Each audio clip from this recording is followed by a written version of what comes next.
Une belle couleur, très claire. On est probablement sur un ancien fût de Bourbon.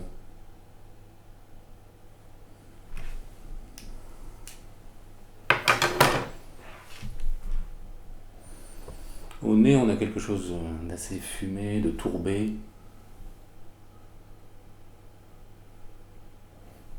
On a des senteurs citronnées, légèrement huileuses, des copeaux de bois, du poivre moulu. On a une pointe de coriandre aussi. Assez herbacée, presque médicinale.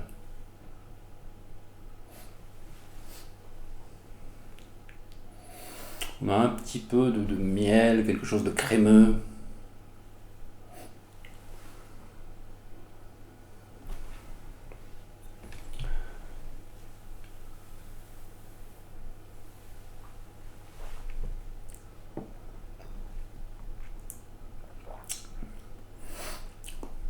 Très net, frais, jeune mais pas trop vert, intense. Quelque chose de très bien, vraiment. On a le côté citronné et également l'aspect vanille. Le tout dans quelque chose de très tourbé. On a une pointe de thé noir, ce qui fait penser à un Lafrogue, un whisky Hailey. Non. Ah. Euh, alors c'est peut-être un whisky des îles écossaises, Highland Park. Non. Non. Bah.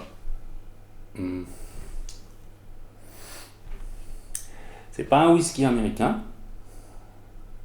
Peut-être un japonais. Non plus.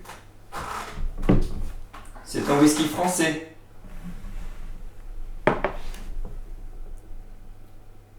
Un whisky français.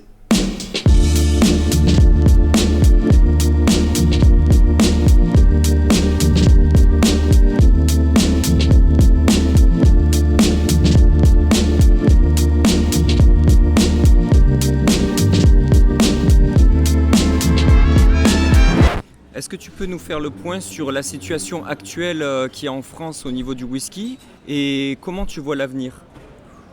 C'est une situation, la France a une chance inouïe pour plein de raisons. Un, parce qu'on distille dans toutes les régions de France historiquement, alors pas du whisky, mais on a distillé et on distille un peu partout en France. Donc aujourd'hui, autant dans beaucoup de pays, tous les whiskies se ressemblent parce que les gens essayent de faire du whisky comme on pense qu'il faut faire du whisky, c'est-à-dire souvent en suivant une recette traditionnelle écossaise ou en suivant une recette américaine. La France, comme on distille partout, c'est vrai qu'il y a autant de façons de distiller, et autant de distilleries et autant de whisky qu'il y a de régions Et de savoir-faire. et de savoir-faire, exactement. Donc ça, c'est la première chance.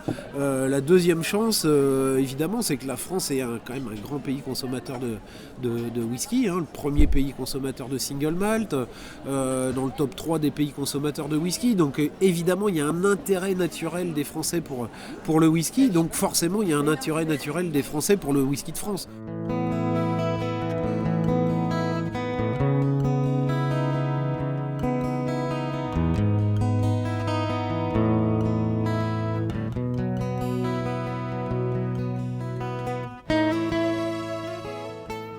Qu'est-ce que tu peux nous dire sur ton orge et qu'est-ce qu'elle a de particulier en fait?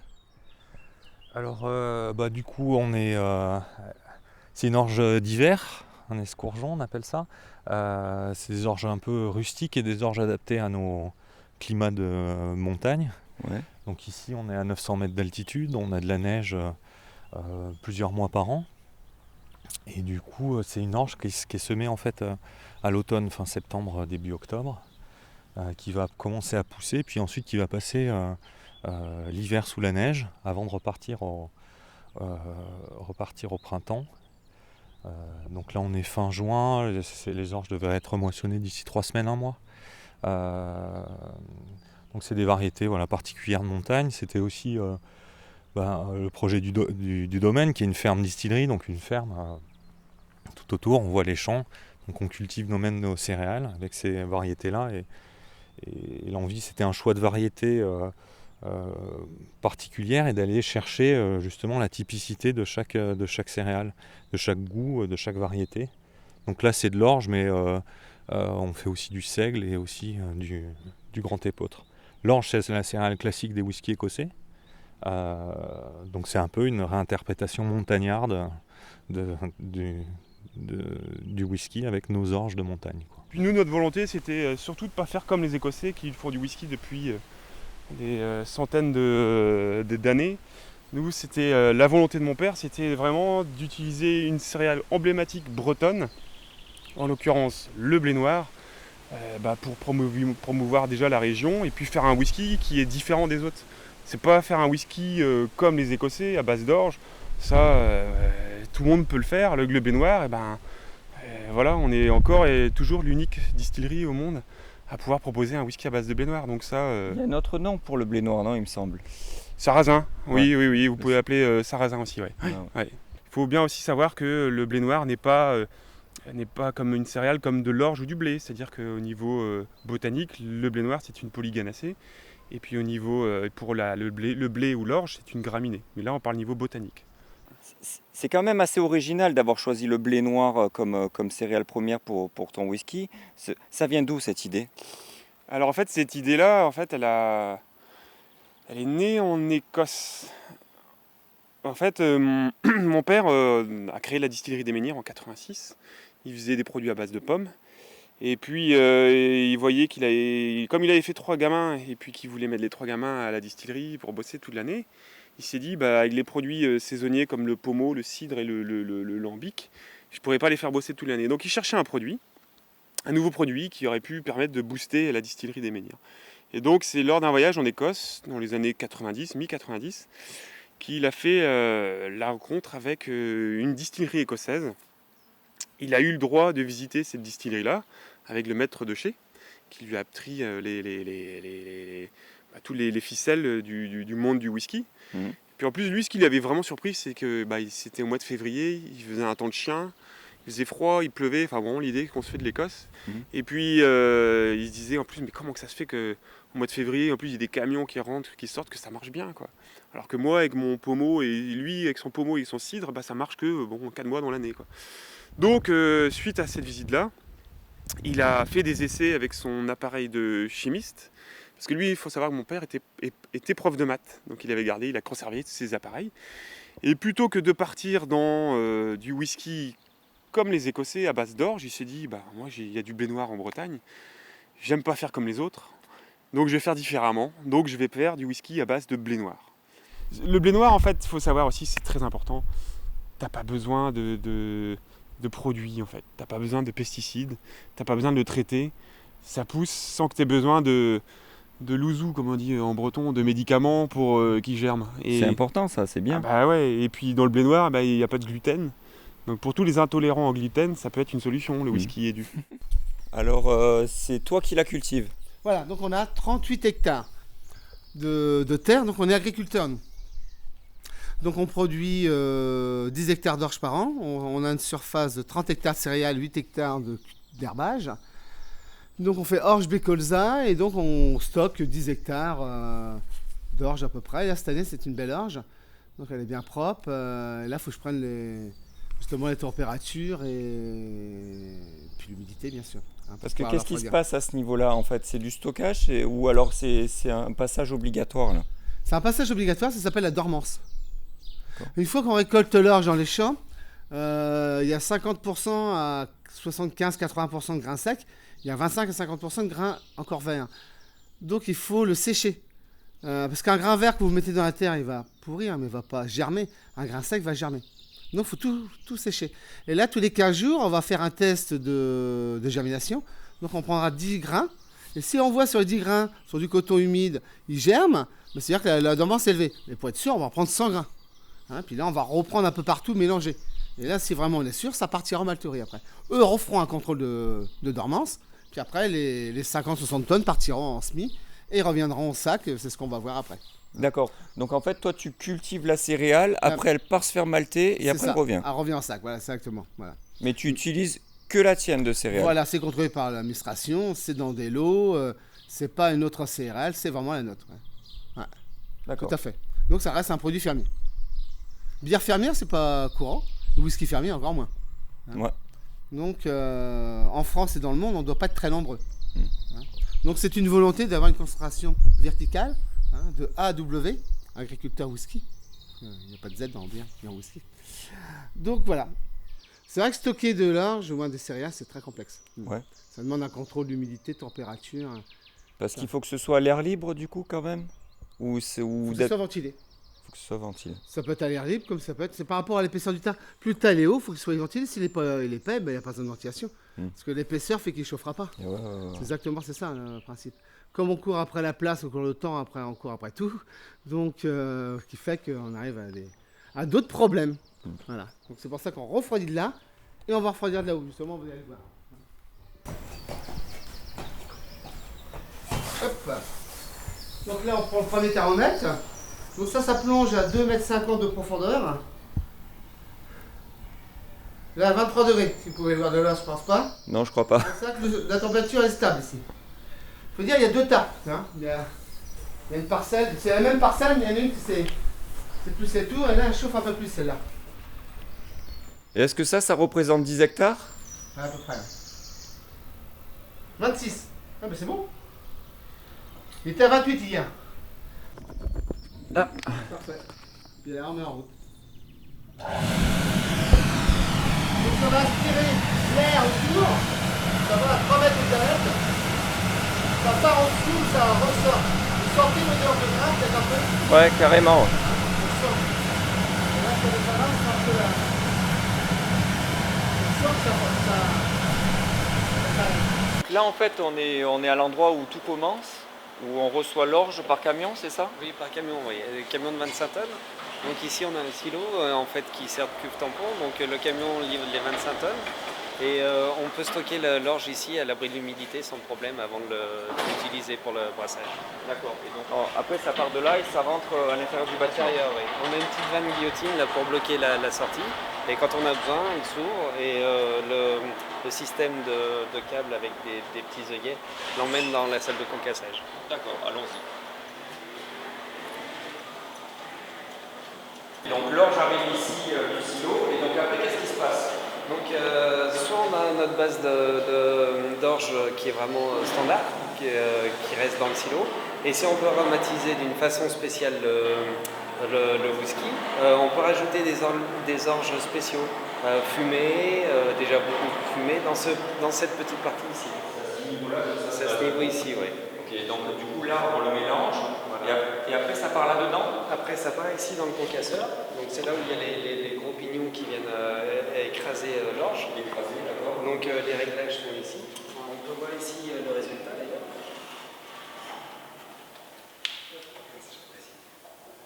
On peut tirer. Donc la sortie après le concasseur de ça, on passe à ça. D'accord, ok. Donc là on contrôle ici souvent, là l'amidon on la voit bien blanche, et qui reste aussi ces coques ici. C'est très important pour la filtration, pour le brassage. D'accord. Et en fait ces coques elles permettent, quand on veut récupérer que l'amidon et pas les produits, les grossiers, ça permet qu'elles se mettent les unes sur les autres et que le liquide chaud avec l'amidon traverse ça et qu'on n'a plus que les coques qui restent. D'accord, ça sert de filtre naturel. Voilà, de filtre naturel. Donc si on pourrait casser tout l'outil, on n'aurait plus ça serait pas bien pour le travail. On ferait du travail bâclé, quoi. D'accord, ok. Et en plus ça donnerait des goûts ou des sulfites, ça serait pas un cadeau. Donc d'où l'intérêt de régler cette machine pour broyer suffisamment, mais pas totalement. Ouais, pas totalement, voilà. Aujourd'hui, le whisky est exactement comme les autres aliments. On privilégie des aliments qui viennent de nos régions, on veut de la traçabilité, on veut privilégier les circuits courts. Donc évidemment, ça profite aux distilleries de whisky qui se sont créées. Et puis la France a cette chance, au-delà d'avoir tous ces savoir-faire-là, et bien éparpillés sur l'ensemble du territoire. Donc ce qui veut dire que tu as à peu près une distillerie à moins de 100 km de chez toi aujourd'hui, hein, en France, une distillerie de whisky, je parle. Donc c'est plutôt pas mal. Évidemment, le maillage est plutôt intéressant, mais ce qui est en plus très intéressant, c'est qu'il y a à peu près les 3 manières de venir au whisky en France. Soit tu crées une distillerie de whisky from scratch, voilà, tu te dis tiens, je vais me lancer dans la distillation, je vais créer une distillerie de whisky, sans avoir d'expérience, d'expertise, de tradition familiale, voilà, tu la crées from scratch. Donc ça c'est assez intéressant parce que quand tu pars d'une feuille blanche, évidemment tout est un peu plus libre d'une certaine manière, tu as moins le carcan, la tradition, du savoir-faire, de la famille, évidemment. La deuxième possibilité, c'est t'es brasseur, et voilà, et tu bascules dans le monde de la distillation. Donc ça c'est plutôt aussi, je trouve, un avantage, parce que si tu sais faire une bonne bière, tu as plus de chances de savoir faire un bon whisky quand même. Et ça c'est plutôt bien. Et puis la troisième façon d'arriver au whisky pour les distilleries en France, c'est évidemment celles qui sont des distilleries historiques d'eau de vie de fruits ou d'eau de vie tout court, de cognac, d'armagnac, de fine, de lambic en Bretagne ou d'eau de vie de fruits en Alsace. Et donc c'est vrai, avec un vrai savoir-faire, des vraies traditions, des traditions de vieillissement, des traditions de distillation. Donc ce qui veut dire que quoi qu'on fasse aujourd'hui, quand on se lance dans la production de whisky en France, on a un petit avantage sur les autres, parce que soit on commence d'une feuille blanche, donc tout est possible, soit on part d'une bière, donc on maîtrise parfaitement la matière première, soit on a cette expertise de distillation et de tradition qui fait qu'on a un petit avantage sur les autres.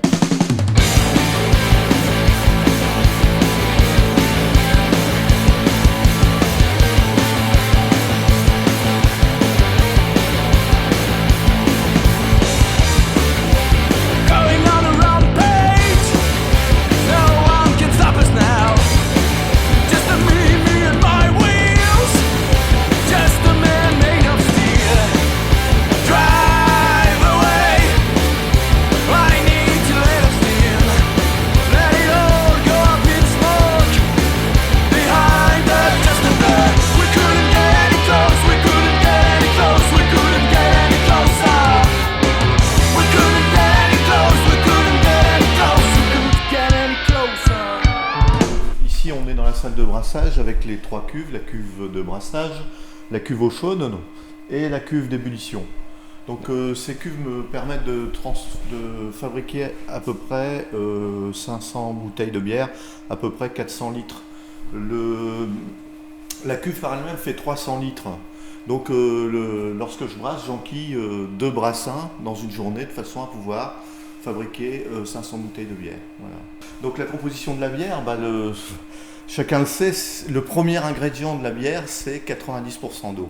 Hein, donc on n'y pense pas toujours, mais c'est l'eau qui doit avoir une qualité irréprochable pour faire une bonne bière. Le deuxième ingrédient, c'est le malt. Alors le malt, c'est quoi? Le malt, c'est une céréale que l'on va faire germer. Hein.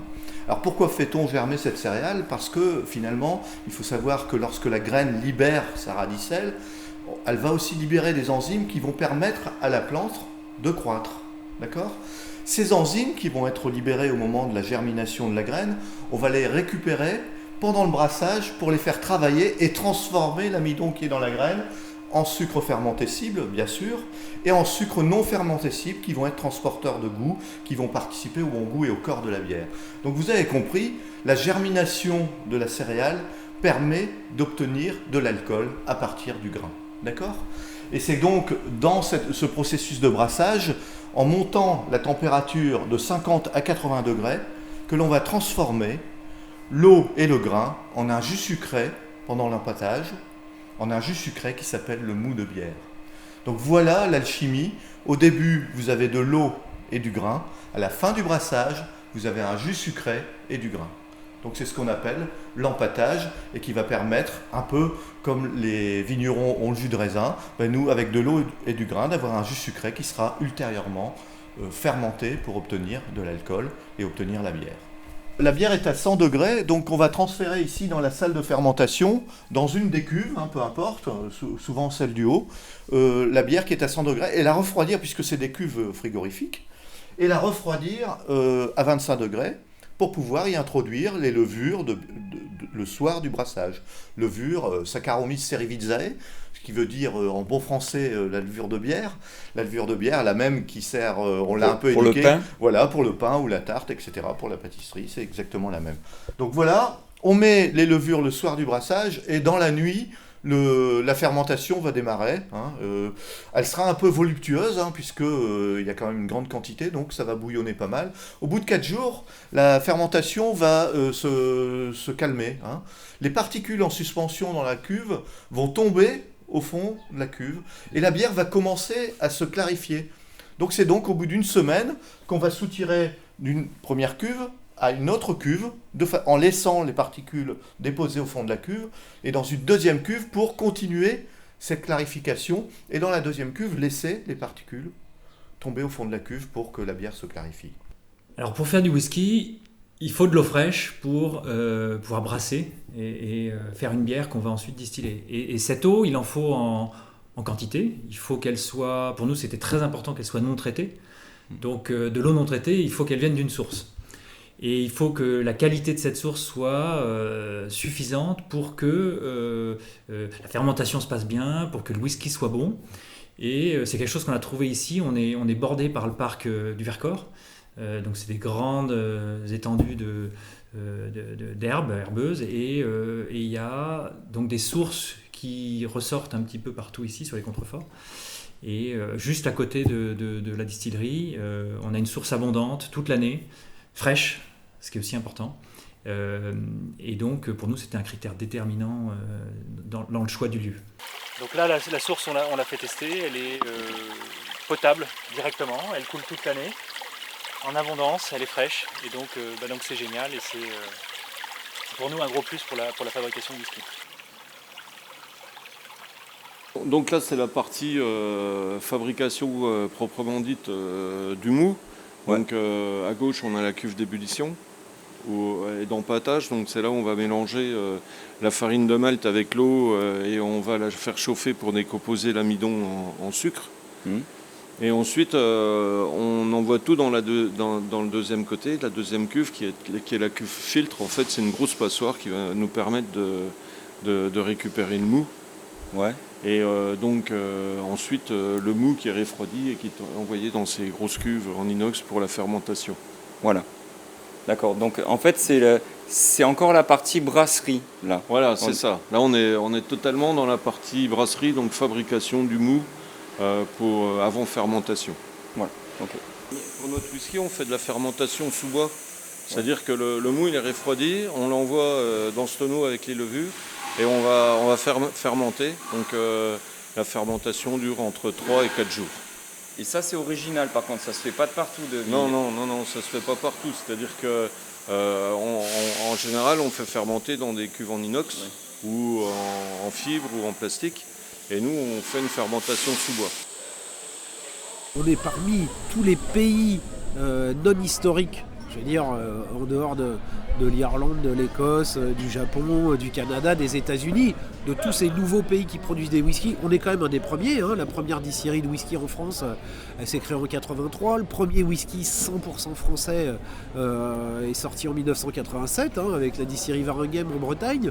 Donc si tu veux, déjà, on était des vrais précurseurs. Le seul autre pays qui avait une distillerie de whisky en Europe continentale à cette époque-là, il y avait la République tchèque, on avait une, et l'Espagne. Voilà, il y avait très peu de pays avec des distilleries de whisky, donc la France est quand même aussi un peu pionnier en matière de production, mais c'est vrai que Waregem est resté pendant très longtemps seul ou quasiment seul, et la Bretagne a quasiment été la seule région de production pendant très longtemps de whisky. Donc c'est vrai que ça a mis un peu plus de temps à démarrer, mais si on regarde à l'échelle mondiale, la France a suivi exactement la même tendance que le reste du monde. On a commencé à créer des distilleries de whisky à la fin des années 90, au début des années 2000, ce qui est un peu le cas partout dans le monde.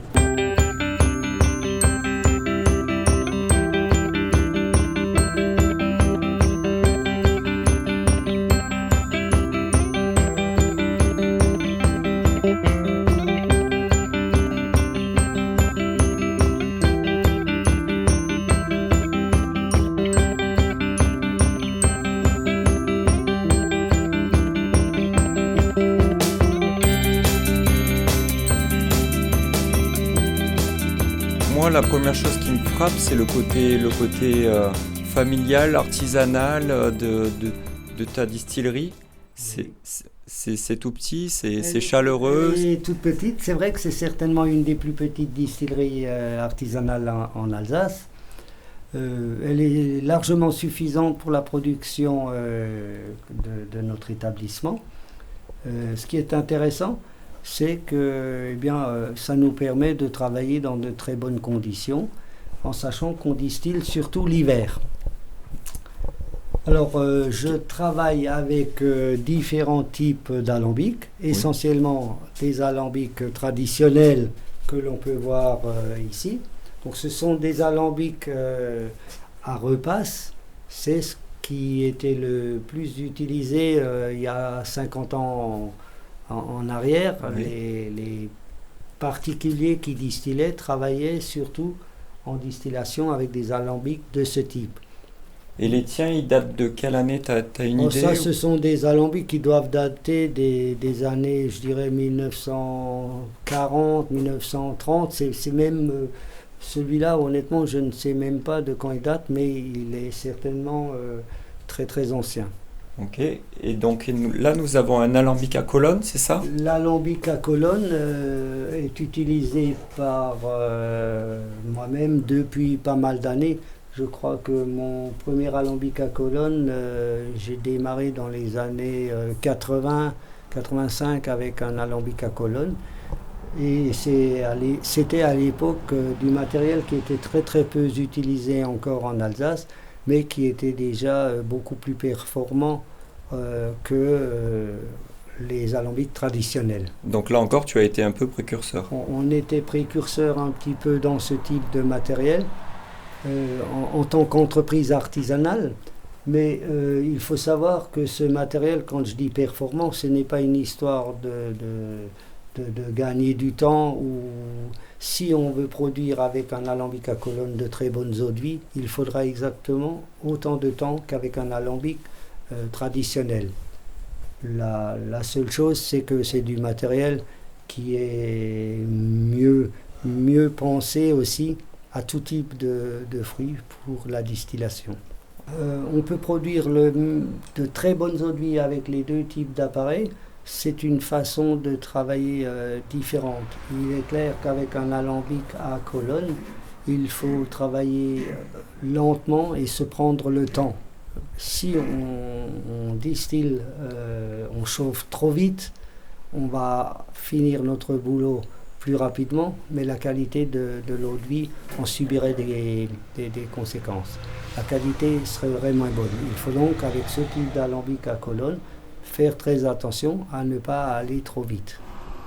Alors, tu peux nous dire là, qu'est-ce qui se passe là exactement? Tu as lancé une distillation, donc ça fait combien de temps? Alors, on a lancé une distillation, ça fait à peu près 1h30 que ça chauffe. Donc, type d'alambic à colonne de rectification. On peut voir actuellement les eaux de vie, les vapeurs qui montent, l'alcool qui monte et puis qui est ici sur le déflegmenteur refroidi une première fois, voilà, tombe après sur l'assiette, sur les assiettes qu'il y a ici à l'intérieur, qui laisse d'une part monter les vapeurs d'alcool et d'autre part il y a un petit trop-plein qui va laisser retomber la vapeur transformée en gouttelettes sur la deuxième assiette, troisième assiette, quatrième assiette, retombe dans le mush, recuit avec, jusqu'à ce que cet alcool soit suffisamment raffiné pour pouvoir passer la barrière, ici le déflegmenteur qui est lui réglé à 65 degrés de chaleur, d'accord ? Donc l'alcool sera tellement raffiné et tellement volatile que ces 65 degrés de chaleur n'arriveront plus à le freiner, il passe col de cygne et refroidisseur final qui lui est toujours aux environs de 7 degrés, 7-8 degrés de chaleur. Voilà. Et coule tout de suite après, élaboré. Et là actuellement, on est sur une première passe qui titre presque 80 degrés. Voilà. Donc on essaye de concentrer un maximum déjà. C'est pour ça que on fait les deux passes comme si c'était la dernière passe. Une simple passe. Voilà. Ouais. D'accord. Et donc là, ça vient juste de commencer. Et est-ce que tu vas tout garder? Comment ça se passe alors? Ça vient juste de commencer. On a donc enlevé, on pratique chez nous à la distillerie du Castor, le cœur de chauffe, que ce soit pour le whisky ou pour tout autre produit que l'on travaille. On enlève donc les premiers 50-60 centilitres d'alcool, c'est les têtes, ce qu'on appelle les têtes. On laisse couler jusqu'à ce que le pèse-alcool nous indique 50 degrés, d'accord ? Et en dessous de 50 degrés, on ne prend pas non plus, on l'enlève complètement, c'est ce qu'on appelait les queues, c'est ce qu'on va appeler les queues. Donc pour vraiment concentrer le cœur de chauffe. Et c'est ce cœur de chauffe qui est rassemblé dans un fût et qu'on va redistiller après une deuxième fois. Voilà. On sent déjà effectivement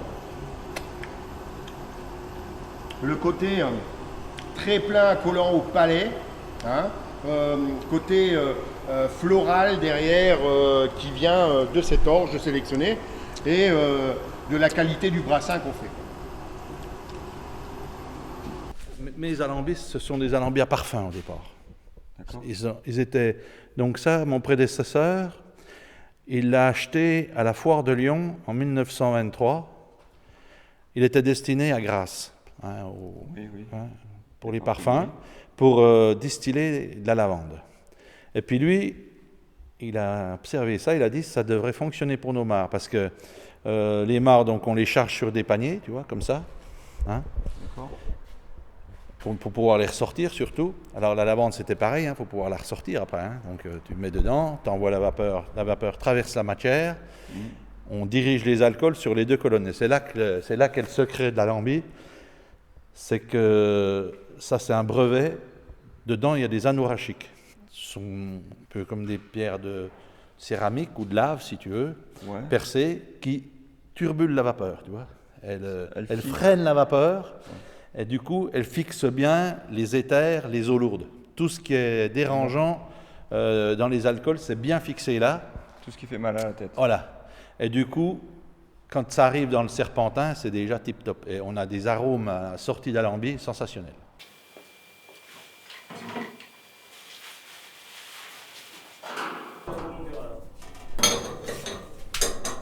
Donc ça, c'est par là où le brassin va arriver. Voilà, exactement. Là, c'est le brassin. On va faire entrer le brassin par ici, qui va nous permettre de charger l'alambic. Les fermentations se sont passées en bas à la cave, parce qu'on a un petit atelier parisien, comme on n'a pas beaucoup de place. Mais on trouve des solutions ingénieuses pour essayer de compenser le manque de place. D'accord. Et ce brassin, il vient d'où? Alors il a été fermenté ici, hein. On fermente ici, on malte pas ici, on achète notre malt. Ensuite on le moud, on le fait fermenter ici. Et une fois qu'il est fermenté, donc les levures ont fabriqué de l'alcool. Et donc on va mettre le brassin dans l'alambic pour finalement séparer l'eau et l'alcool. Nous, ce qui nous intéresse, c'est de concentrer le pourcentage d'alcool. De sortir l'alcool du brassin. Voilà, exactement. On part d'une bière qui a 4-5% d'alcool et on va arriver à quelque chose qui fait 65-68% d'alcool.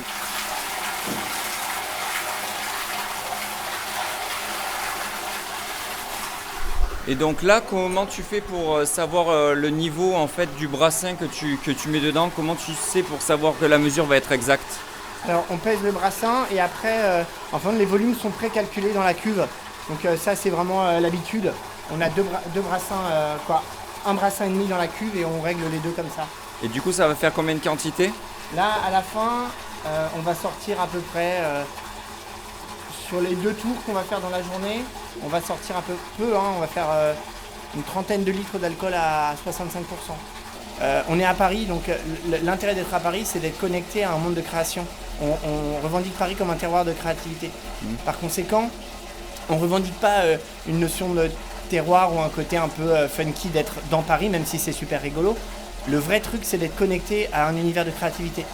Il y a énormément de gens qui passent ici, des gens du monde du cognac, des gens du monde de l'armagnac, du whisky, du rhum, mais aussi de l'esthétique, de la gastronomie, etc.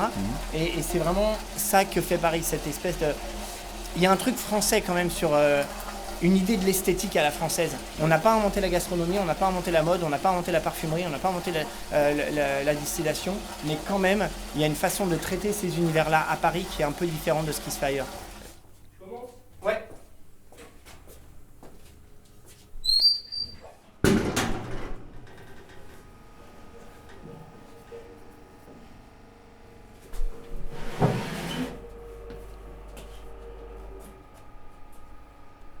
C'est bon pour vous? Là, c'est bon. Ok, nickel. Ici, là, on est, c'est la double pot, Ouais. où la vapeur flirte avec le pot de l'alambic et va chauffer, monter la température du brassin. De ce fait, l'alcool va s'évaporer. Donc, l'alcool va monter comme ça, va suivre ce tube ici. Donc là, on a fait une première distillation et directement va passer dans cette colonne, qui est une colonne où, en fin de compte, chaque plateau est connectable ou déconnectable. Donc si les plateaux sont ouverts, ils n'ont quasiment pas de fonction. Voilà, ça monte direct. Plus on ferme de plateaux, plus on gêne la progression de l'alcool et plus on va avoir un alcool qui est pur, qui est élégant. Moins on le gêne, plus on a un alcool qui a du caractère. Donc il n'y a pas de mieux ou moins bien, c'est un arbitrage. Plus fin, plus élégant ou plus de caractère. Mais c'est un arbitrage. On a 2 alambics donc pour la double distillation. Comme tu peux le voir, c'est vraiment du style écossais, quoi. Quand une distillerie en Écosse, c'est le même style d'alambic qu'on va trouver. Donc on va charger le premier là-bas à 5500 litres. Et à l'intérieur, tu as un espèce de chauffage alimenté par de la vapeur.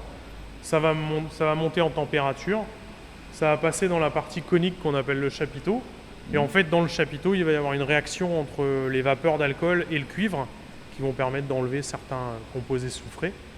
Une fois que ça c'est fait, ça monte, ça passe dans le col de cygne. Et puis après, tu as la colonne de condensation, là, la grosse colonne, qui est en fait pleine d'eau froide, qui va permettre de recondenser les vapeurs en alcool.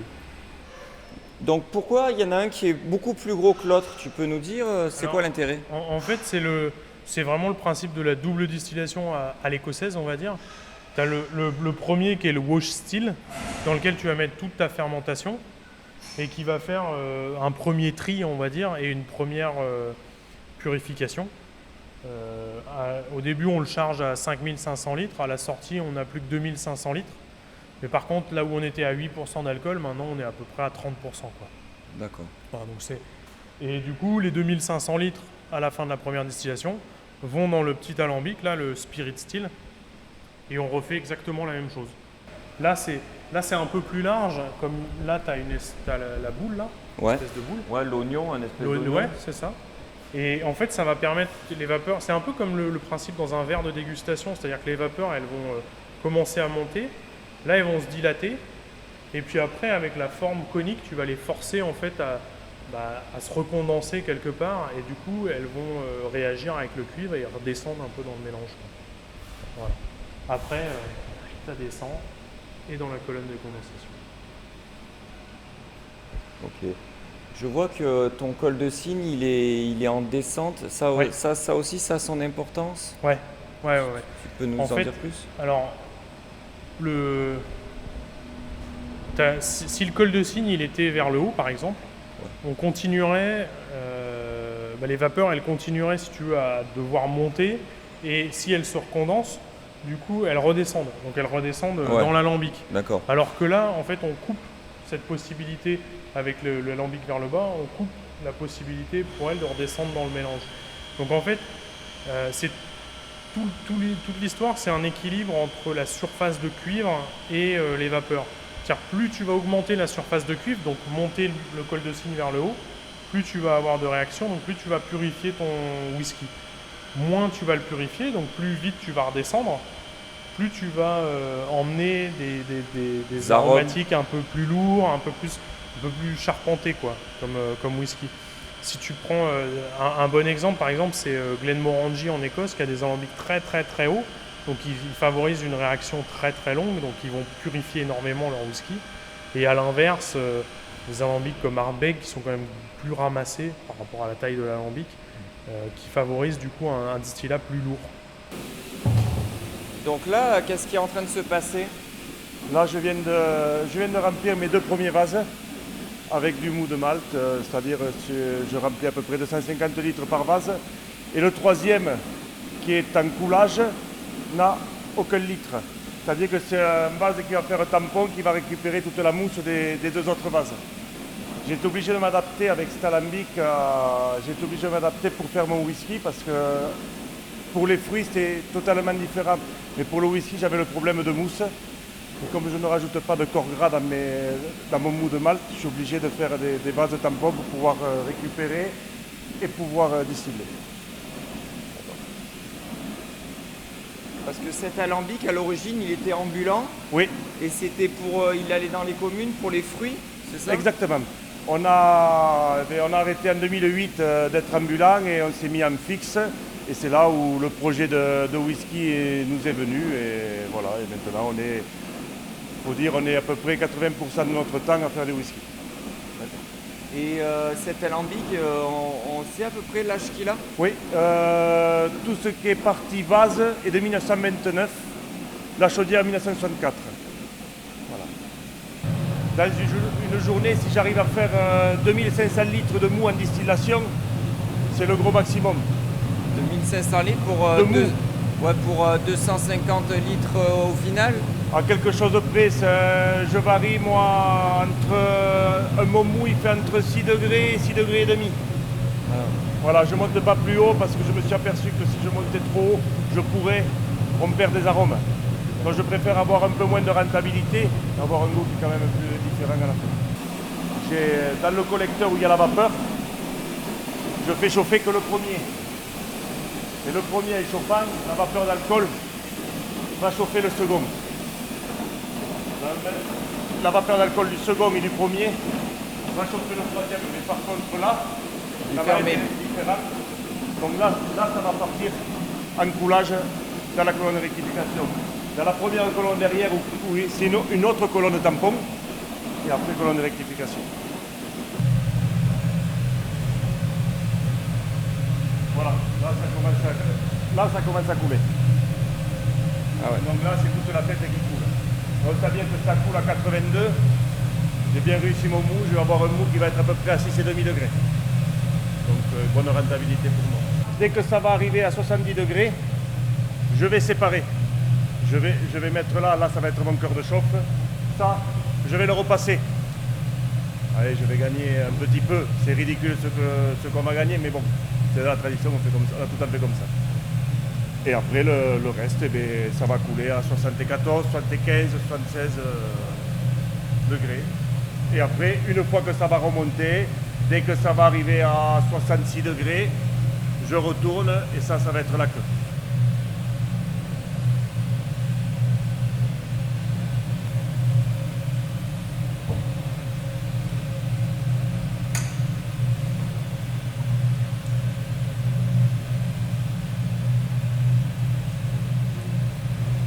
Alors là, c'est maintenant qu'il faut le goûter.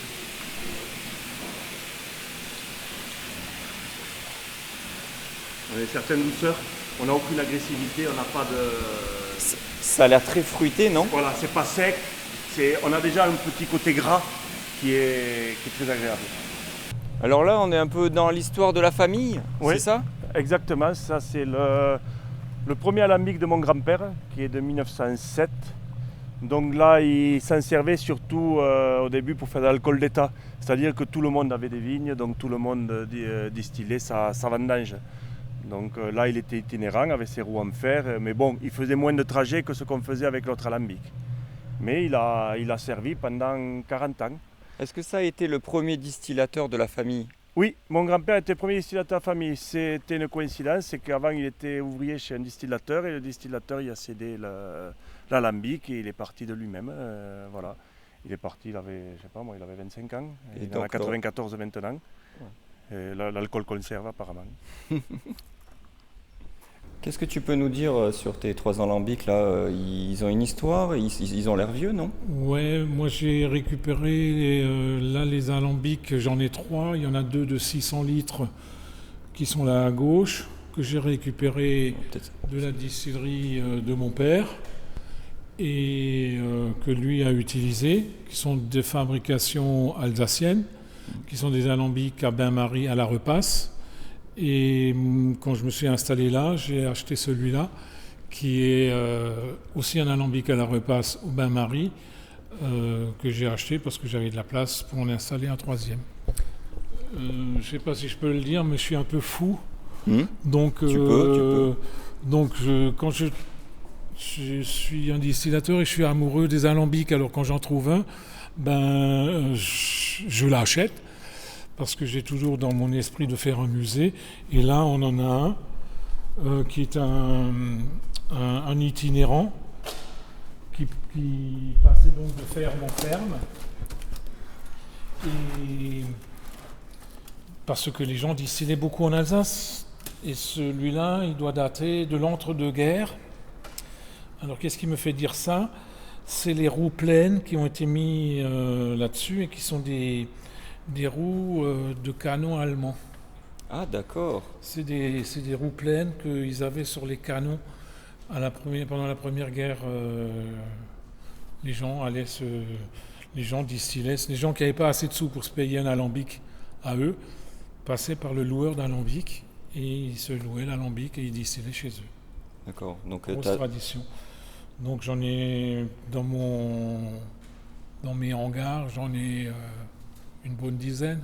Ouais, mais moi je dirais tous pas différents, ils sont tous un peu différents. Celui-là, c'est un alambic qu'on ne peut pas basculer. J'en ai qui se basculent pour les vider. Comme il y a eu beaucoup de distillateurs, il y a eu beaucoup de fabricants d'alambics et chacun avait sa spécificité. Et du coup, en théorie, chacun a un goût un petit peu différent, chacun a un petit goût différent, oui. Mais bon, moi je vois pas de la folie, je vois plutôt de la passion. Ouais, toute passion est un peu une folie. C'est vrai. Ouais. Et qu'est-ce qu'on a d'autre alors? Alors ici, on a encore des fûts pour distiller des mares. Des alambics, pour distiller des mares. Donc ça, c'est des spécifiques à ouverture totale, comme ceux que j'ai.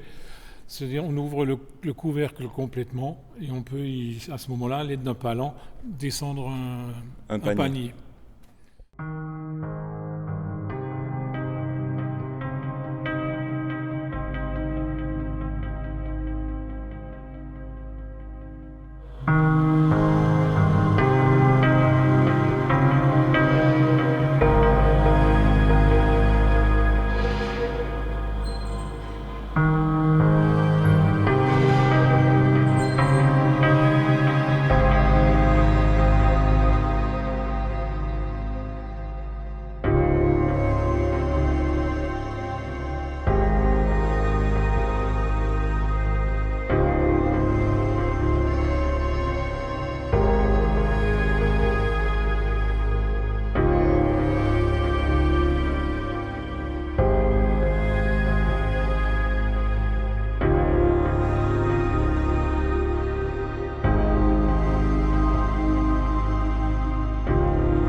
Voilà, ici vous arrivez dans la salle la plus prestigieuse, sous le regard de Marie-Madeleine, qui est la patronne des distillateurs.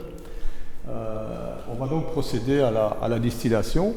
Le mélange fermenté va être réchauffé dans les chauffe-vins qui se retrouvent à l'étage et va descendre dans la colonne à distillation, colonne à plateau. Donc chaque fois que vous voyez les clames ici, donc chaque étage est un plateau, donc un plateau de ce type. En bas de la colonne, on va injecter de la vapeur. En haut de colonne, le mélange fermenté va descendre et on va le faire descendre le plus lentement possible. Donc on va ralentir sa descente au travers de ces dispositifs. Donc chaque fois, par débordement, il va passer dans les trous. Donc vous voyez qu'il aura un peu de mal parce qu'il y a des cônes qui sont là pour le retenir, etc. Toujours de façon à ralentir la descente du liquide fermenté. Bon, pourquoi faut-il la ralentir? De façon à permettre la séparation de l'alcool qui va s'évaporer aux alentours de 60 degrés. Il va monter et on va retrouver en pied de colonne l'eau et une série de résidus qui serviront d'ailleurs de sous-produits à l'agriculture. L'eau, par contre, en pied de colonne, nous allons la récupérer. On va la faire ensemencer à environ 10 mètres d'altitude. Et on aura donc des bactéries qui vont acidifier cette eau qui sera utilisée au moment du levurage. Donc ça, c'est aussi une caractéristique assez particulière de nos produits. C'est cet ensemencement en altitude de ce qu'on appelle l'éclair. Et suite à cette première opération, l'alcool il va sortir à combien de degrés? L'alcool va sortir à environ 35% en volume. Et donc c'est un alcool qui contiendra encore toute une série de composés volatiles qui ne sont pas bons pour la consommation humaine. Donc on va devoir effectivement continuer par la suite le raffinage, la distillation de cet alcool. Donc cet alcool qui sort à 35, on l'appelle des flegmes, il est stocké temporairement, et ensuite on va le passer dans l'alambic en cuivre que vous voyez ici. Et là, c'est la phase finale. On va sortir un alcool à environ 55-56% de volume d'alcool.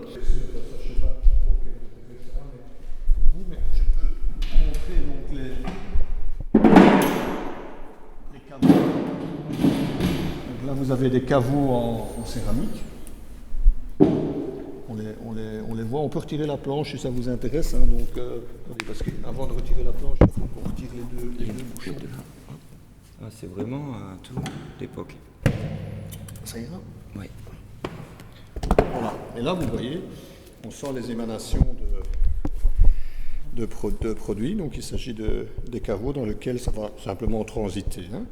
Et donc voilà, comme ça vous voyez comment c'est conçu. Et ensuite ce sera pompé dans les fûts de vieillissement.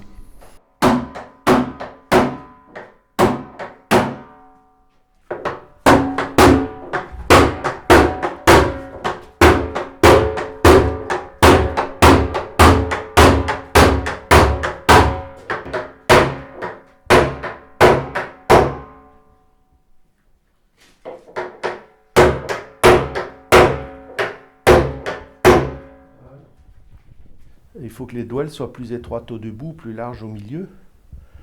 Ce qui fait que la partie de la barrique est ventrue, que la barrique a cette forme-là.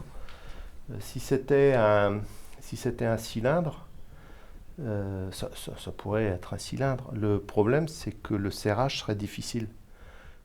Là, en fait, on a deux troncs de cône qui sont... En fait, ça crée une tension. C'est deux troncs de cône. C'est-à-dire que là, il y a un premier tronc de cône jusqu'à la moitié, puis il y a le deuxième tronc de cône de l'autre côté, quoi.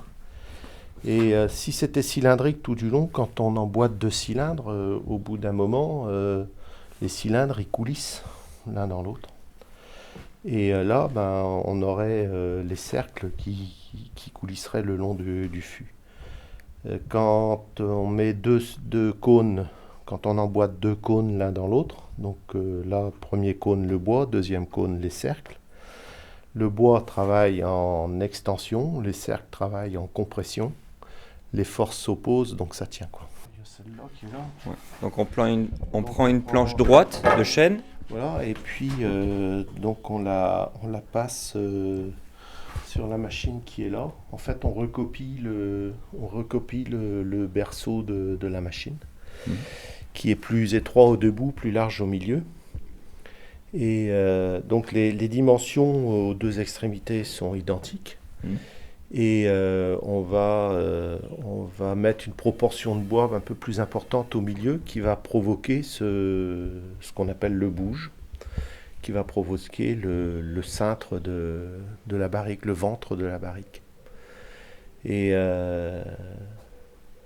donc non seulement c'est courbé sur les côtés, mais il faut aussi que ce soit courbé qu'il y ait un certain angle, qu'il y ait un angle. Ouais. Parce que justement la périphérie change au fur et à mesure qu'on se rapproche du centre. Déjà l'angle est différent par rapport au milieu et aux extrémités. Et puis la barrique est ronde, donc quand on assemble la barrique, il faut que tout vienne se mettre autour du cercle. Et donc il faut que les douelles se marient parfaitement entre elles, quoi. C'est assez simple l'appellation whisky, hein. C'est moins compliqué que le vin. 3 ans en fût, et après, d'un alcool issu de grains, on devient un whisky ou un bourbon, quoi. Voilà. Mais à quoi ça sert en fait de mettre le whisky dans un fût? Qu'est-ce qui se passe en fait quand on met le liquide dedans? Eh ben, l'alcool vient capter, par exemple, si on était sur un fût neuf, on aurait des notes boisées.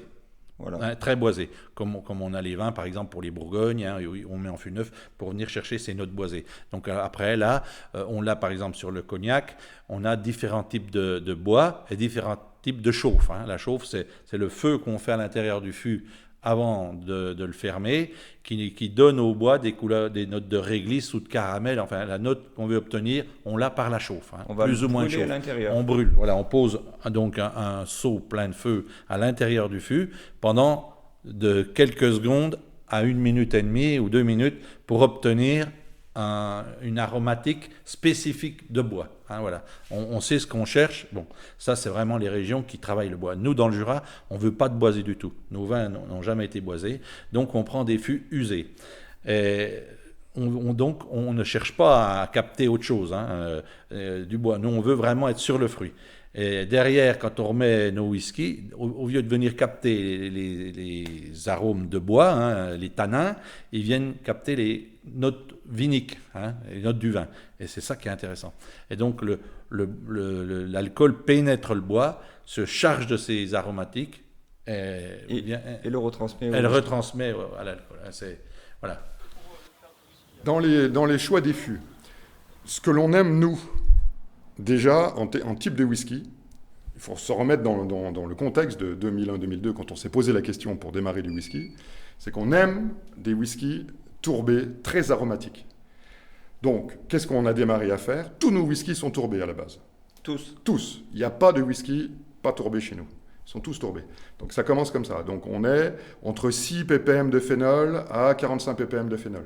45 étant un niveau très tourbé, même si dans la littérature on peut trouver des whiskies à 100 ppm, le palais ne sait pas détecter plus de 30 ppm de phénol.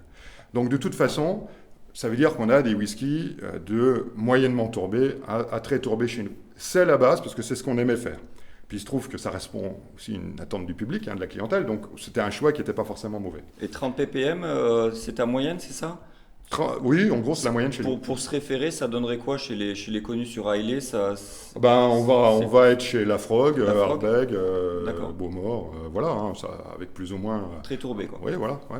On a une palette de fûts qui est énorme.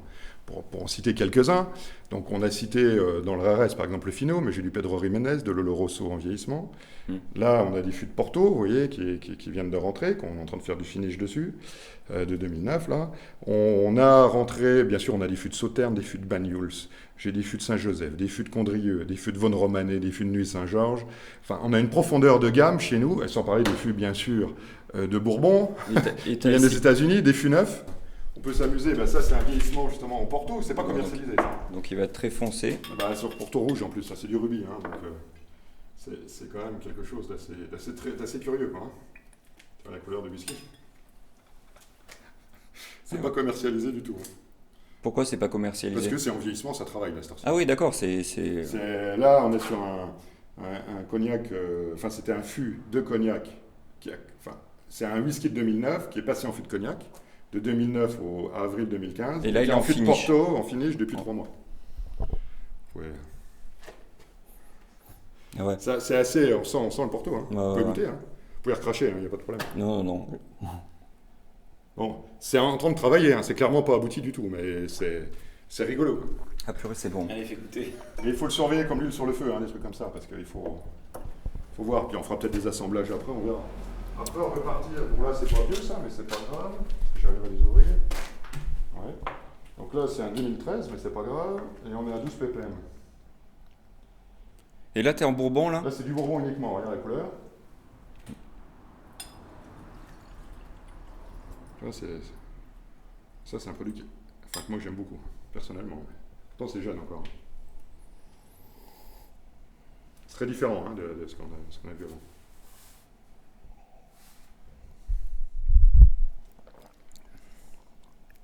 Ah ouais, c'est bon. C'est beaucoup plus sec et peut-être un goût de noix Un goût de... C'est la différence. Ce qui veut dire qu'on est sur une même base de jus, alors pas de la même année.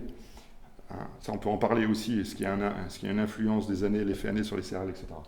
Bon, en tout cas, on n'est pas sur la même année, c'est clair. Par contre, on est sur le même taux de tourbe au départ. Deux produits qui n'ont rien à voir. Ce qui prouve bien que le vieillissement sous bois est quand même quelque chose d'essentiel. Ah oui, oui. Donc nous, on a la chance, c'est un vrai laboratoire ici. Hein. On a des fûts de cognac, j'ai des fûts d'Armagnac, j'ai du fût neuf. On a testé différents types de chauffe. Enfin, ici, c'est un vrai laboratoire. Alors, pas que dans cette cave-là, hein, dans l'ensemble des sites que l'on a. Et quand on a des fois des clients qui viennent choisir des fûts, on a des clients qui viennent acheter des fûts, ils sont impressionnés par la diversité des produits que l'on a ici. Quoi. Voilà. Tu veux...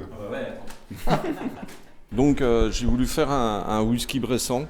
Et donc, j'ai acheté des chênes sur pied qu'on a fait couper, qui ont été à la scierie, qui ont été séchés.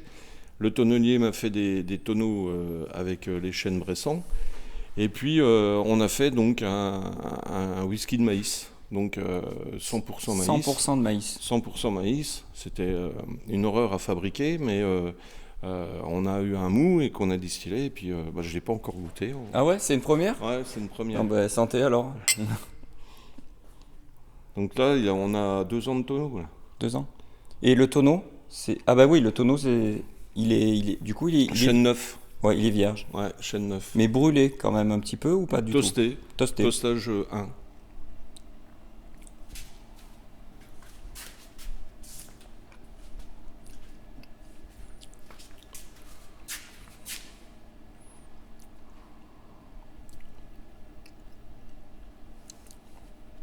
C'est fruité. Hein. Moi, je sens, je sais pas, genre de la framboise ou un truc rouge, non ? Ouais. C'est vachement fruité. Moi, j'aime pas le bourbon, en règle générale. Mais ton whisky de maïs... Après, on a le boisé qu'on chope bien en fond de bouche. Mais comme c'est pas trop brûlé, c'est pas désagréable. C'est bon. Et lui, et du coup, tu sais, le degré d'alcool, c'est à peu près pareil, parce que vu que c'est du maïs, ça n'a rien à voir. On a sorti à 72 aussi. Hein. 72, pareil ? Ouais. Ouais, c'est pas mal. Hein.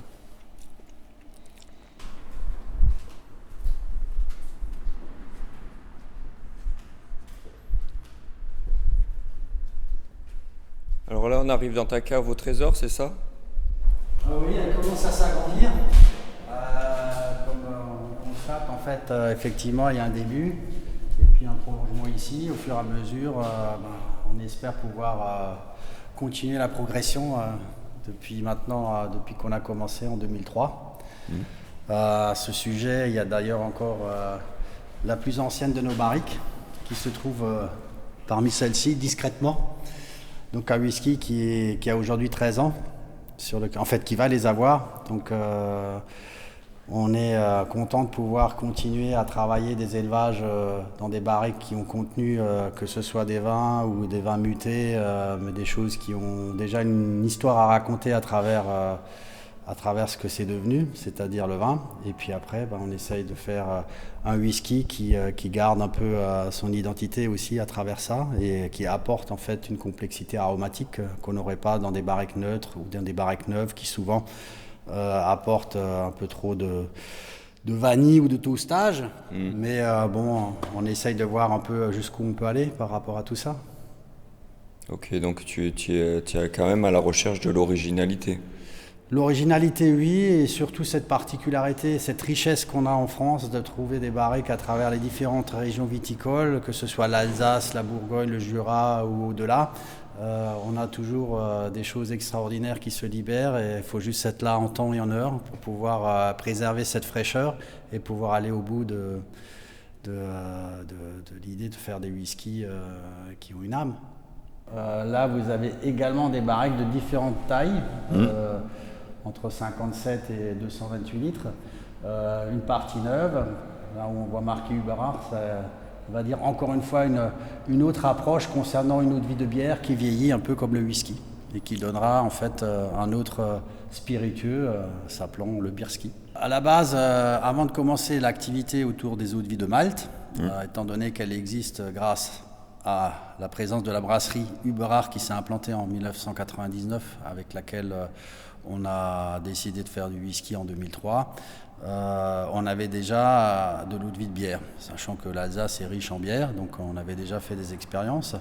Et l'eau de vie de bière par rapport à l'eau de vie de Malte, c'est tout simplement un brassin qui contient du houblon. Donc houblon étant un arôme, c'est une bière de garde, c'est une bière ambrée, aromatisée au houblon. Et forcément, en distillant ce brassin, on arrive à un résultat très proche du whisky, mais en fait de l'eau de vie de Malte, mais avec un goût quand même un peu plus fin, en fait plus fin dans le sens plus doux. Et le fait d'élever ça comme un whisky, c'est-à-dire dans des barriques, au bout de quelques années, je me suis rendu compte que ce serait peut-être intéressant de faire un assemblage. Et d'où l'idée d'assembler l'eau de vie de bière avec l'eau de vie de Malte. Et forcément, eau de vie de bière, eau de vie de Malte, ça donne Bierski. Donc on part vraiment sur un élevage qui peut aller jusqu'à 10 ans, voire plus. Donc là, on a des fûts neufs. Chauffe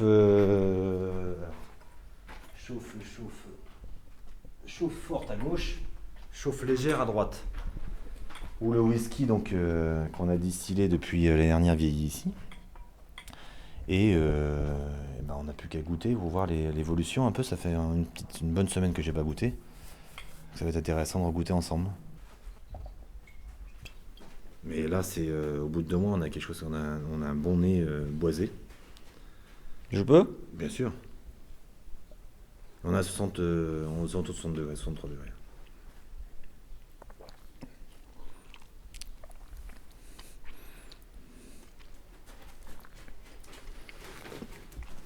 C'est plutôt fruité, non ? Hein ? Qu'est-ce que tu y trouves dans ton whisky pour l'instant ? Qui n'est pas encore un whisky, mais bientôt. Il y a comment dire une explosion d'arômes en bouche. Oui. Donc là, effectivement, il y a une présence d'alcool assez d'une part, c'est parce qu'on est chaud aussi, quoi. Ouais, c'est brut de fût. Chaud, c'est brut de fût. Bon, après, au bout de 2 mois, je trouve que le potentiel est assez magique, assez violent, même au niveau arôme. Et qu'il a potentiellement, on a le temps. Hein, il faut pas être pressé. Effectivement, là, faut le laisser tranquille. Alors là, on est dans les fûts qui ont été plus cramés. Carrément. Donc du coup, on devrait retrouver un côté fumé. Ouais. Un peu plus coloré que tout à l'heure, quand même. Et là, tout de suite, on a un nez. Ouais, ça sent bon, ça. Mais c'est que par moment, il faut pas se laisser envahir. Tu sais, quand tu es assez émotif comme garçon, quand tu vis un peu le truc, un peu pas à l'excès, ces gens passent sans surjouer. Hein. Et tu vois, comme quoi la vie, ce matin, là, je sors de l'enterrement, le gars, il a 51, il trépasse, un bon vivant, un bon gars, quoi. Et tu dis, faut prendre juste direct, en fait. Faut pas s'amuser. Hein.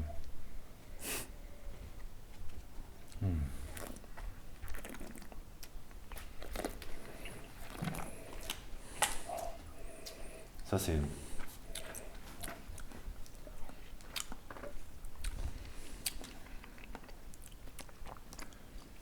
Ça, c'est déjà subtil. Hein ? Ça, c'est déjà... Non, mais quand je dis côté émotif, c'est que là, tu te laisses embarquer.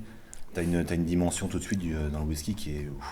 Putain, là, ça va être tu sais que ça va être bon, ça. C'est déjà vachement bon. J'ai un petit chien de chasse qui, j'espère, sera un futur champion qui va me sortir des bécasses. Dans le whisky, tu sais que là, waouh, celui-là, il va faire mal, sûr. Alors lui, hein, on est sur un 15 ans d'âge.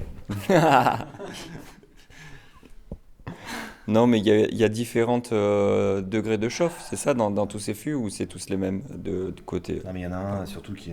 je sais, faudrait que je le repère dans le lot, celui qui est resté depuis un petit moment. Il y en a un qui a au moins 3 mois. Bah, c'est peut-être lui, non ? Je sais pas, il est sacrément coloré, quoi.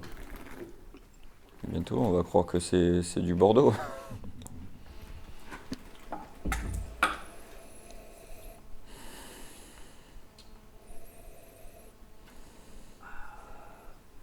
Là au nez, on a plus de fumée là. Il y a beaucoup plus de bois. Ouais. Même en bouche, on le sent, c'est moins fin.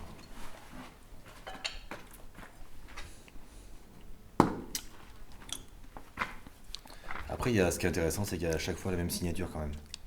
Enfin, on trouve le goût maltais, céréales. C'est vrai. Présent. c'est peut-être moins fin que le précédent, mais par contre, pour ceux qui aiment, ils aimeront. Carrément. Parce que le côté fumé, boisé. Ouais, c'est bien. Mais oui, depuis tout à l'heure, on a que des produits différents quand même. Mais ça va être sympa de suivre en fait. Après, c'est l'idéal, effectivement, c'est de pouvoir sortir. Là, tu es aux alentours de 300-400 bouteilles peut-être par fût, de les numéroter. C'est tel batch, ça a été fait telle date. Carrément, au moins au début, quoi. Tu notifies à chaque fois et à chaque fois tu t'évolues. Certains sont perdus quand ils vont acheter un William Lawson, ils veulent le logo William Lawson, que ce soit le même. Moi, ça j'aime pas ça. T'imagines manger le même plat de pâtes avec la même sauce tomate toute ta vie, quoi. C'est juste improbable ça. C'est nul. Et puis c'est ça qui est à chaque fois de la découverte. C'est ça qui est magique dans le whisky aussi, d'avoir une palette énorme. Rien qu'à la distillation, selon le temps, selon la chaleur extérieure, selon ce que tu as eu comme lot de malt, etc., tu distilles pas la même chose. Après, derrière, les fûts, ils ont des histoires, ils ont des origines différentes aussi. Tu vas encore faire autre chose, quoi. Si à un moment tu dois t'amuser, et moi j'ai pas le niveau au niveau organisation pour arriver à cadrer tout ça, dire faut absolument faire la même chose, mais non, tu laisses faire. Donc là on est dans le chai que tu partages avec Ep, c'est ça? Il me permet d'avoir quelques barriques chez lui, oui, effectivement. Okay. Et ça représente quoi à peu près ton pourcentage là-dedans tout ça, tu le sais? Oui, là on est à peu près sur 230, 240 barriques. Sur les versions en maturation de Hawa, je dois en avoir une trentaine. Une trentaine. Oui. Alors moi, je me suis plus focalisé sur l'origine des barriques et des barriques que je voulais absolument être du terroir alsacien. Sauf que le terroir alsacien, donc la viticulture, produit très peu, ou je dispose de très peu de barriques de vin Alsace qui peuvent se prêter à des élevages whisky. Simplement parce qu'il y a trop peu de viticulteurs qui utilisent la barrique et il y a trop peu de cuvées barriques qui sont faites, produites et par la suite retrouvées sur le marché. Donc il n'y aura jamais en Alsace un viticulteur qui a peut-être 30 barriques où il fait sa vinification et élevage de Gewürztraminer par exemple, qui va les céder. Que moi je pourrais en avoir quelques-uns. Ce sera, pour moi, c'est souvent des barriques uniques, même presque à chaque fois des barriques uniques. Donc des single casques, donc des séries très limitées. Des séries limitées à une seule, le volume d'une barrique. Donc derrière, vous avez 300, 400 bouteilles selon le volume ou le flaconnage. Comme par cuvée. Comme vous pouvez voir sur l'ensemble du chai, on a déjà des barriques de tailles différentes. Ça permet de travailler avec plusieurs origines, plusieurs essences de bois, ou plusieurs natures de bois. C'est toujours du chêne. On est sur des volumes de barriques traditionnelles bourguignonnes à 230-235 litres, mais également des sherry butts, donc des barriques de 450 ou 500 litres, qui sont d'origine espagnole, donc les sherry, donc c'est les barriques qu'on voit au fond. Et puis, un peu de façon répartie, on arrive à déceler avec le sigle Hawa les barriques donc issues d'un vin d'Alsace, issues de la viticulture alsacienne, où on peut retrouver des barriques de Riesling, des barriques de Gewürztraminer, des barriques de Pinot Gris, de la fine d'Alsace, Pinot Auxerrois, donc un peu toute cette gamme de cépages qu'on retrouve en Alsace. Et j'ai entendu dire que le tonneau, il respirait. C'est vrai? Ça veut dire quoi? Tu peux nous expliquer? Il respire dans le sens où le tonneau, on peut imaginer ça comme un élément poreux, pas une éponge, mais un élément poreux, et qui a un échange de l'environnement avec le whisky qui se trouve dans le tonneau. Voilà aussi pourquoi l'intérêt d'un chai à barrique uniquement whisky, où il y a sûrement une interaction au niveau de cet échange de toutes les barriques assemblées dans un même environnement. Donc c'est un vin doux naturel, et là il y a plus le côté solaire, le côté un peu, pas chaud, mais vraiment d'une belle richesse qu'on retrouve dans ces barriques-là.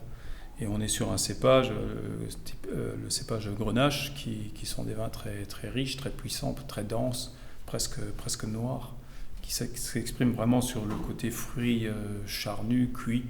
Et on retrouve ces arômes, on retrouve un peu ce nez dans la barrique.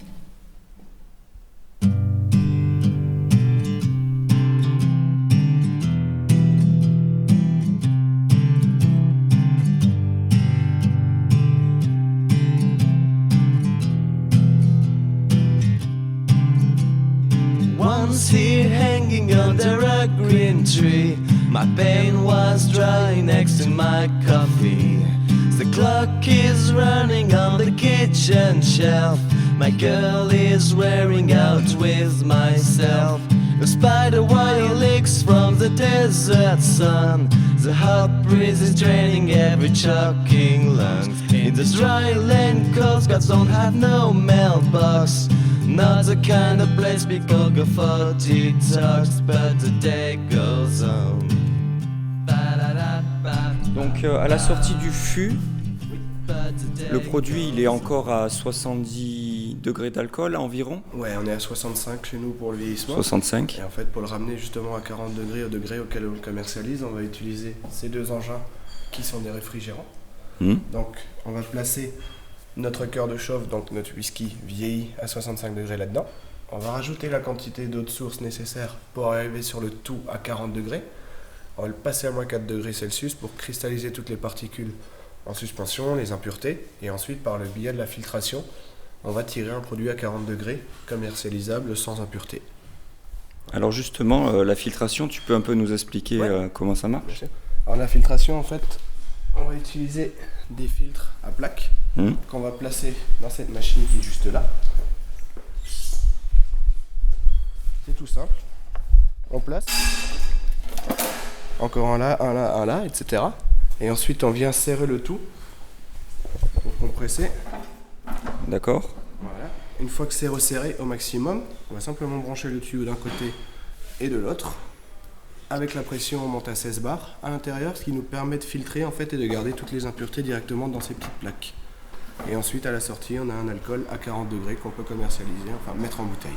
Donc c'est ça qu'on appelle la filtration à froid. C'est ça. Et à froid parce qu'on le redescend à 4 degrés de température. Moins 4. Moins 4. Moins 4 degrés Celsius. Moins 4, ouais. D'accord. Moins 4. L'avantage, c'est que ça va vraiment cristalliser tout ce que l'alambic, tout ce qui reste en impureté en fait. Tout ce qu'il y a eu dans le bois aussi. On voit souvent sur les étiquettes des single malt non filtrés à froid. C'est quoi l'intérêt ? Est-ce que vous allez en faire ? Alors l'idée en fait c'est on va conserver en fait toutes ces impuretés que nous justement on élimine par cette filtration à froid. Enfin ces impuretés qui au final sont aussi aromatiques. Ce qui est évident dans la filtration à froid, c'est qu'on enlève une petite partie. Est-ce qu'on va en faire ? Pourquoi pas ? Tu me poses la question, je te dis pourquoi pas, ouais. Donc là, on va embouteiller notre single malt. Bon, c'est encore une opération qui se fait vraiment à la main. D'où le fait qu'on soit à deux sur la machine. En général, c'est une machine plus automatisée, mais là, il y a quand même un gros boulot au niveau de l'étiquetage dessus. C'est quand même une bouteille qui est en série limitée à 3500 exemplaires par an. Donc on y apporte un soin tout particulier.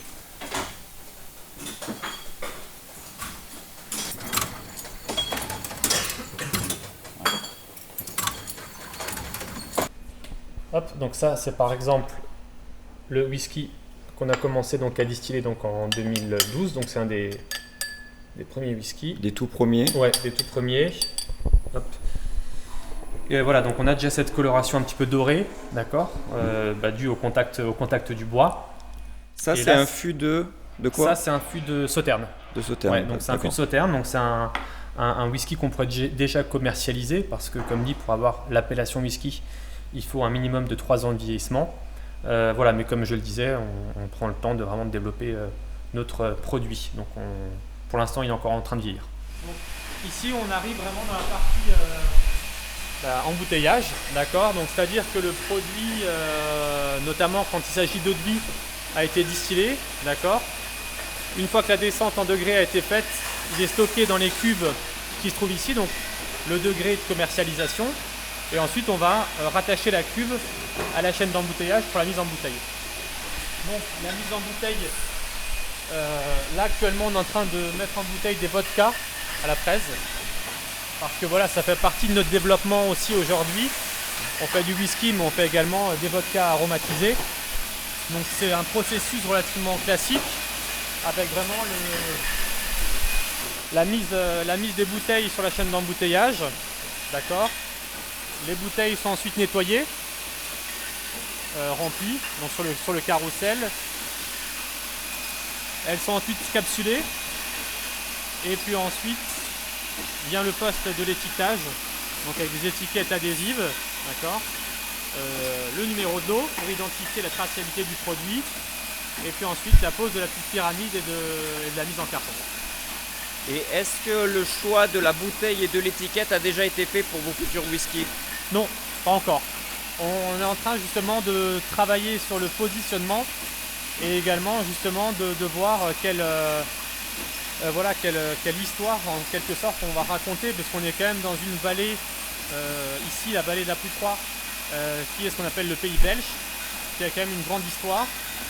Donc on est en train justement un petit peu de se pencher là-dessus et de rechercher différents éléments qui nous permettront de justifier la création de ce whisky, quoi.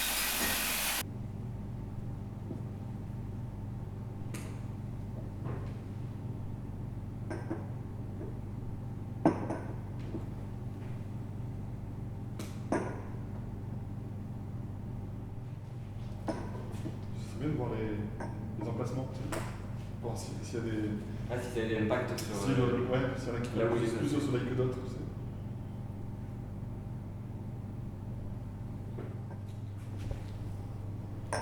Tu peux nous expliquer là ce que vous êtes en train de faire? Alors on est en train de... Ça, c'est on prépare notre deuxième mise en bouteille de Roufrail. Donc l'année dernière, on a fait un fût. Un fût, donc on a tiré 500 cols, on fait des petits cols de 50 centilitres. Et on ne cherche pas à avoir de... on ne fait pas de millésime, on ne fait pas de single cask, si ce n'est le premier fût, mais je veux dire, c'est pas volontaire, hein, c'est parce que c'était une expérience. Donc on essaie de repérer dans les fûts actuels. Donc là, on a un échantillon de chaque fût. De chaque fût qui est en vieillissement. Et on repère ceux qui ont le même degré de maturation que ce qu'on a mis en bouteille l'année dernière. Donc on a réduit au même degré, à 43. Et on va repérer, on va dire, le but c'est d'en sortir à peu près un tiers, quoi, pour faire la prochaine mise en bouteille. Mais en fait, tu fais ça tout au feeling, tu arrives à ressentir les nuances? Ouais, on voit déjà, il y en a un qui le premier, il se détache nettement, il est beaucoup plus sombre. Il a quelques mois de plus que les autres, il est même plus puissant en termes d'aromatisation que la première mise en bouteille. Donc ça veut dire qu'il est trop, donc il faudra qu'on le blende avec pour arriver au même goût, quoi. Parce que toi, ton but, c'est que ta gamme, elle soit linéaire, que ce soit tout le temps. Pour cette mise en bouteille, là, oui, c'est d'avoir un goût constant. Et après, on va travailler, on a un projet une maturation plus longue, mais du coup, qui aura sera nettement perceptible, quoi. On aura plutôt quelque chose de beaucoup plus ambré, plus vieux, etc. Mais là, sur la mise en bouteille du Roufrail, comme on le connaît aujourd'hui, on cherche à avoir un goût constant. D'accord. Donc du coup, tu leur donnes des notes, c'est ça? J'ai mon standard, on va dire, qui est 10. Qui est 10. Ouais, et là, tu as 12 du coup, parce que... 12 parce que ça veut dire que je suis 20% un peu plus, voilà. Et après, j'ai des 8, j'en ai où je tombe du même niveau, un peu en dessous, voilà.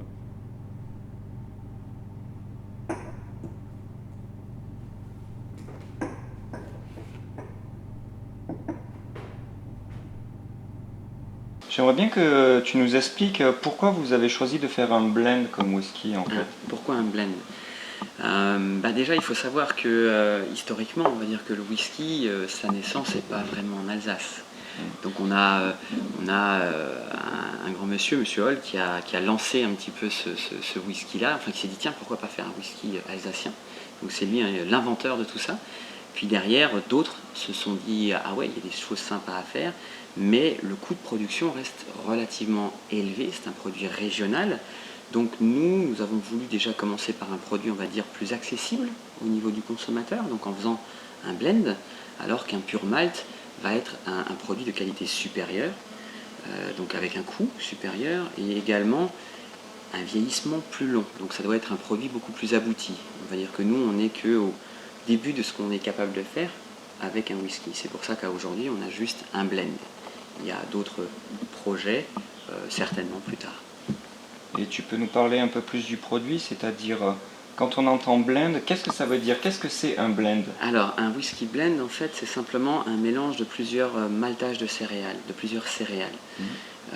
Notamment pour le nôtre, par exemple, tu vas avoir un maltage de blé, d'orge et un petit peu de maïs. Donc ça va apporter pas mal de choses un peu inattendues au produit. Le fait de faire un maltage de maïs notamment, enfin de mélanger du maïs avec toute cette composition-là, va donner un goût légèrement bourbonné.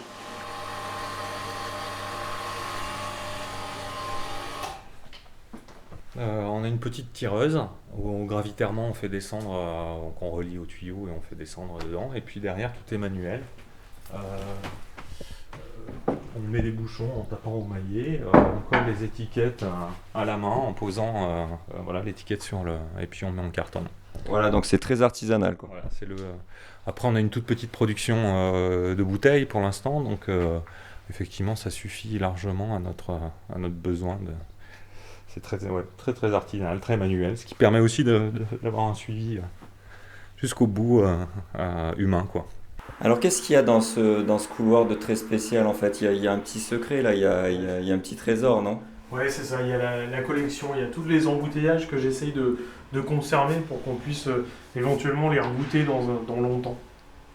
Voilà, donc là tu as tous les single casques armoriques qui ont été faits dans les dernières années. Tu as toute la série des millésimes par exemple, on a gardé une bouteille à chaque fois. Donc avec les 3 derniers, là il y en a un nouveau qui va arriver. Là c'est des choses qu'on a embouteillées soit pour des cavistes, soit pour des clubs de whisky.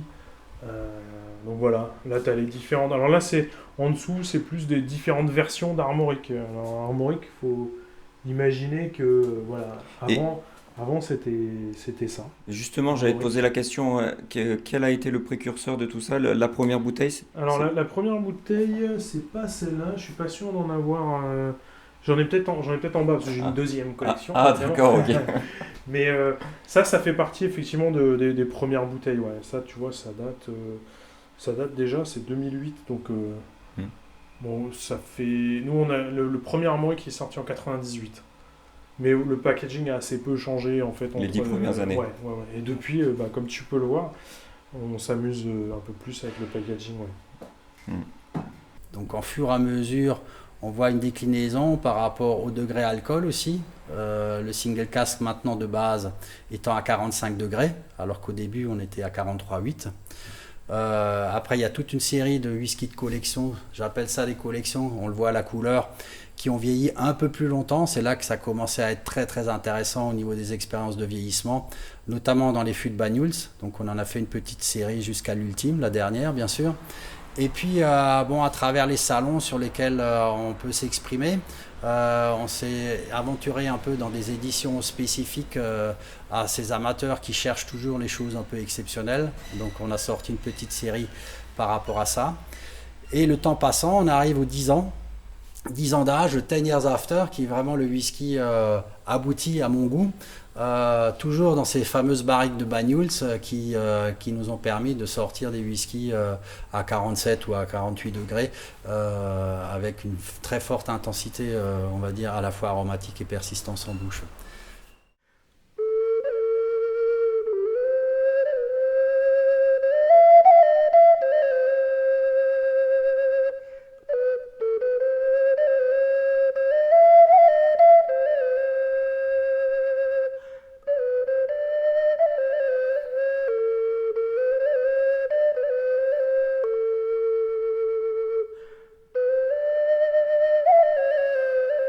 Donc là on le voit, je prends là des couleurs, on n'est pas du tout, là on est or, brillant. Presque cuivre. Presque cuivre, et là on est presque rosé, on est beaucoup plus clair et presque rosé. Ouais. Et si on sent qu'on goûte les trois, ça n'a rien à voir, c'est ça? Rien à voir.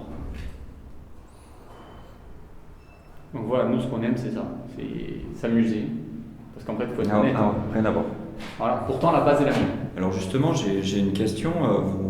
Vous avez quand même un peu d'histoire, quoi. Déjà 14 ans, c'est ça? Un peu plus, 15? Alors sur les whiskies, on a commencé en 99, donc 16. Donc 16 ans. Et sur les eaux de vie, on a commencé en 90. D'accord, et vous avez un produit de base.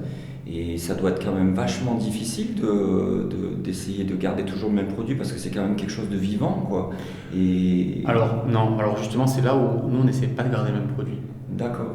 Nous, on a une trame, puisque c'est toujours la même base, toujours vieilli, c'est toujours les mêmes fûts. Enfin, maintenant, on a une trame, parce que les premières années, ceux qui ont goûté PM, et je les en remercie, hein, j'en profite du passage, d'une année sur l'autre, c'était complètement différent. Maintenant, c'est vrai qu'on fait des lots, on essaye tant d'années, après on les sort, on les met dans d'autres fûts, et c'est vrai que ça, c'est très structuré depuis Canicola. Ouais. Maintenant, nous, on ne s'interdit rien. C'est-à-dire qu'à un moment donné, chaque bouteille est numérotée, on a la contre-étiquette, on a sur le côté, on a le fût dans lequel elle a vieilli. Voilà, en général, nos produits sont en dégustation.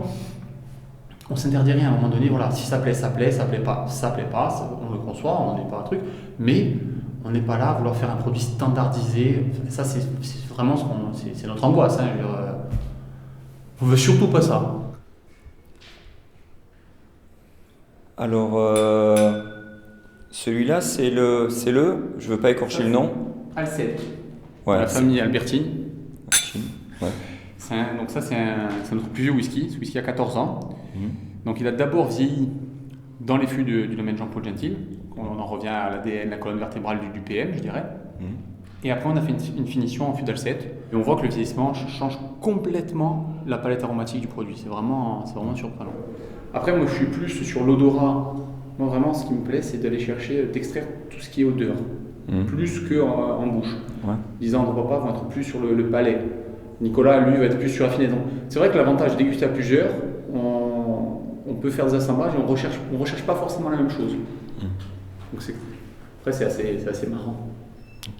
Là, au nez, en tout cas, il est plaisant. Hein, je sais pas, t'arrives à sentir quoi, toi, quand tu le sens, juste au nez? Moi, je suis plus sur les épices, un peu menthol, un peu poivre. Je suis assez rond aussi. Après, quand je l'ai en bouche, c'est plus poire, abricot, herbacé. Un peu pain d'épices, non? Un peu... On pourrait dire un peu pain d'épices. Après, j'ai envie de dire, chacun y trouve... c'est la dégustation, elle est propre à chaque personne. Et après, un souvenir peut marquer une dégustation. Je veux dire, on peut retrouver quelque chose de différent. Moi, personnellement, je ne suis pas fan ni adepte des termes, des ci, des là. Moi, un produit, je l'aime ou je ne l'aime pas. Il n'est pas ou bon ou mauvais. Je suis personne pour juger de la qualité d'un produit. Chacun ses goûts. Chacun ses goûts. Après, moi, je dis j'aime ou j'aime pas. J'adore, je préfère. Mais voilà, ça nous est arrivé sur le même produit de les définir différemment. Pourquoi? Parce qu'on avait des souvenirs, on avait fait des dégustations qu'on a gardé dans notre mémoire et qui sont bien différentes. C'est pas les occasions qui me manquent pour boire ici. Voilà. À la vôtre. Donc là, c'est vieilli. Alors celui-ci, 4 ans minimum. Celui-là, si besoin et s'il n'a pas l'ensemble de la palette, je rajoute du plus ancien. Et celui-là était bien dès le départ, donc je n'ai pas rajouté de plus ancien. Il a 4 ans. On sent effectivement la céréale. On sent la céréale. On est bien dedans. Hein. Voilà. Côté très pain grillé qui ressort. On sent le maïs, la présence du maïs aussi qui n'est pas désagréable. Hein. Le maïs va surtout du côté fruité, ça donne une certaine rondeur. Beaucoup de jambes aussi sur le whisky. Voilà. Le côté aussi fût neuf va donner une structure un peu, ces arômes propres au fût neuf, la vanille, le réglisse, le clou de girofle, qui sont très dominants aussi. Et l'ancien fût roux va permettre aussi de calmer le taux d'alcool, d'arrondir cette puissance alcoolique, parce qu'on est quand même à 45 degrés. Mais voilà, on essaye de le travailler en faisant des opérations de chai ici dans les chais, de façon qu'il soit assez rond, peu agressif malgré ses 45. En tout cas, ils sont très bons.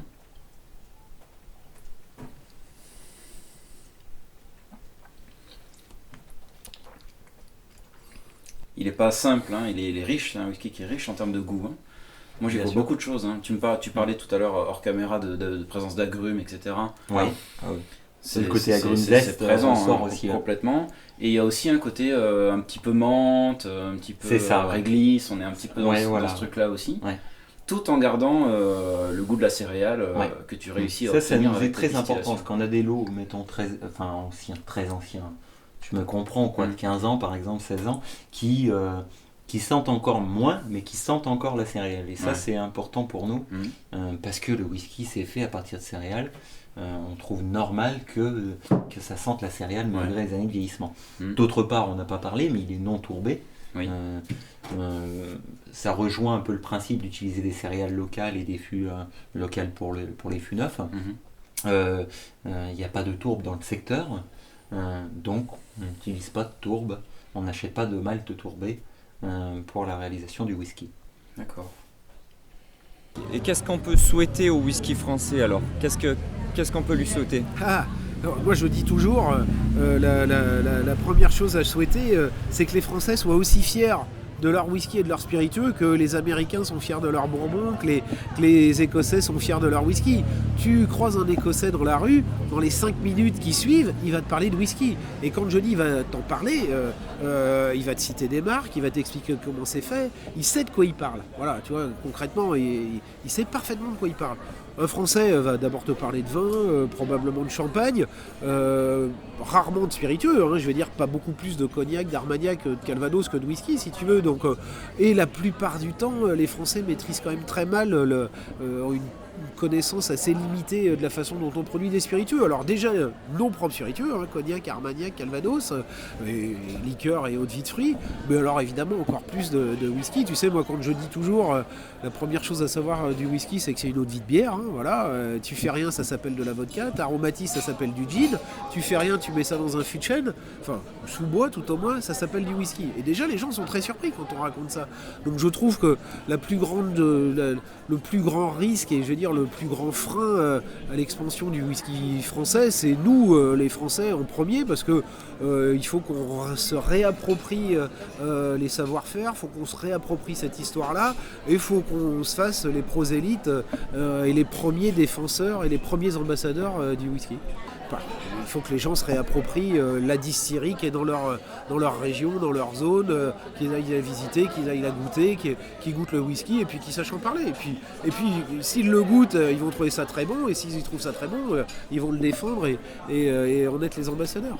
Mais est-ce que c'est pas ça en fait le whisky ? C'est cette recherche d'identité, de diversité, et qui fait qu'il y a de la place pour tous et que c'est intéressant d'aller piocher dans chaque culture, et chaque culture a quelque chose de différent à apporter en fait. C'est ça la magie du whisky, non ? Moi je suis tout à fait d'accord avec toi, je pense que c'est les gens qui le font, parce que c'est quand même très lié quand même aussi aux gens, et derrière chaque whisky il y a quand même une histoire de gens. Alors ces grandes marques ont tous des noms de personnes réelles qui ont existé, mais parce que c'est des gens qui ont eu des vies un peu extraordinaires et qui avaient des vraies qualités, des vrais talents pour faire des bons whiskies, et ça a marché aussi pour ça. Mais aujourd'hui les distilleries françaises, alors c'est pas spécifique au whisky, hein, cognac, armagnac, calvados, la plupart du temps c'est quand même des vraies histoires et des vrais gens derrière, mais c'est vrai que je trouve que le whisky en France a ce petit supplément d'âme qui fait qu'il s'inscrit parfaitement dans un terroir, dans un savoir-faire, dans une tradition, région par région, qui est liée à la distillation ambulante, qui est liée à la distillation d'autres types de spiritueux, qui est liée à l'histoire personnelle des familles qui produisent ces spiritueux-là. Donc c'est vrai qu'il y a une vraie diversité d'offres qui se traduit par une vraie diversité de la demande et une vraie diversité des goûts. Et au final, il y a un whisky français pour chacun d'entre nous.